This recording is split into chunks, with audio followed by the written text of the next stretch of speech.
اعوذ باللہ من الشیطان الرجیم، بسم اللہ الرحمن الرحیم۔ سب سے پہلے درود و سلام محمد و آل محمد پہ، اللہم صلی علی محمد و آل محمد۔ آج کی ویڈیو میں ہم بات کریں گے مولانا جلال الدین رومی رحمۃ اللہ تعالی علیہ نے جو اپنی کتاب مثنوی شریف میں تزکیہ نفس اور خدا تک رسائی کے سفر کے بارے میں جو حقائق بیان کیے ہیں ان کے بارے میں ہم تفصیل سے آج کی ویڈیو میں بات کریں گے۔ مولانا جلال الدین رومی رحمۃ اللہ علیہ اپنی کتاب مثنوی شریف مثنوی معنوی میں تزکیہ نفس اور خدا تک رسائی کے بارے میں ایک ایسی حقیقت بیان فرماتے ہیں جس کے تلاش میں فقیر کئی ایام سے سرگردہ تھا۔ فرماتے ہیں خدا تمہیں ملے گا، یعنی اللہ تعالیٰ تمہیں ملے گا، لیکن سونے اور کھانے کی قلیل قربانی دے کے۔ سبحان اللہ۔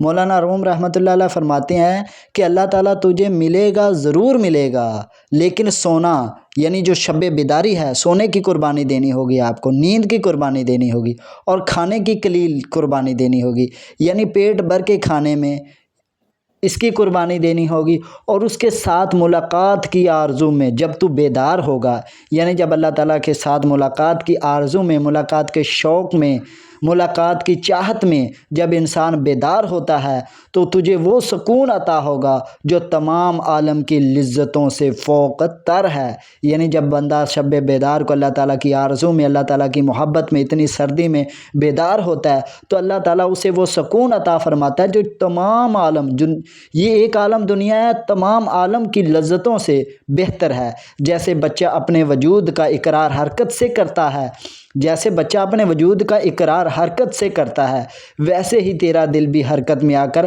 حقیقت کی جانب قدم بڑھائے گا۔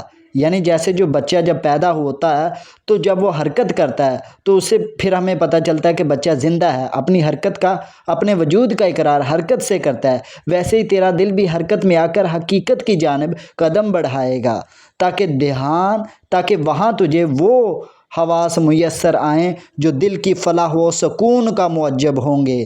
یعنی مولانا روم رحمۃ اللہ علیہ فرما رہے ہیں کہ وہاں تجھے جب تو شب بیدار ہوگا، اللہ تعالیٰ کے حضور کھڑا ہوگا تو وہاں تجھے وہ حواس میسر آئیں گے جو دل کی فلاح و سکون کا موجب ہوں گے۔ جب تیری نگاہ حقیقت سے آشنا ہوگی، تیرے باطن کی نیند بیدار ہوگی، یعنی ہمارا باطن بھی سو رہا ہے، جب باطن میں ہم بیدار ہوں گے، جب تیری نگاہ حقیقت سے آشنا ہوگی، تیری باطن کی نیند بیدار ہوگی تو یہ میدان تیرے لیے کھل جائے گا جہاں انبیاء و اولیاء کے آثار قدیم ہیں۔ سبحان اللہ۔ اور وہاں تیرا دل کبھی بھی لرز نہ پائے گا۔ دل کی کیفیت جب تک بیداری کی انتہا تک نہ پہنچے اس کی راہیں نہیں کھلتی۔ بیداری کا یہ عمیق سفر انسان کو حقیقت کی زیادت سے ہمکنار کرتا ہے، اور اس حقیقت تک رسائی کے لیے صرف نفس کی تزکیہ اور حواس کی تسخیر کافی نہیں، بلکہ یہ وہ راہ ہے جو انسان کے دل کو اپنی اصل سے متعارف کرواتی ہے۔ تو یہ تھی ہماری آج کی ویڈیو۔ مولانا روم رحمۃ اللہ علیہ نے جو ہمیں خدا تک رسائی اور تزکیہ نفس اور شب بیداری کے پہلوؤں کو اجاگر کیا ہے اس میں کہ جب تو شب بیدار ہوگا تو تیری آنکھ، جب باطن کی آنکھ بیدار ہوگی تو تجھے وہ مقامات دکھائے جائیں گے، وہ مقامات تیرے لیے کھل جائیں گے جہاں پہ انبیاء اور اولیاء کے آثار قدیم ہیں، اور وہاں پہ تیرا دل کبھی بھی لرز نہ پائے گا۔ یعنی وہاں پہ وہ مقام ہو جائے گا کہ الا ان اولیاء اللہ لا خوف علیہم ولا هم یحزنون، یعنی وہاں پہ نہ تیرے اوپر کوئی خوف ہوگا، نہ ہی تو غمگین ہوگا۔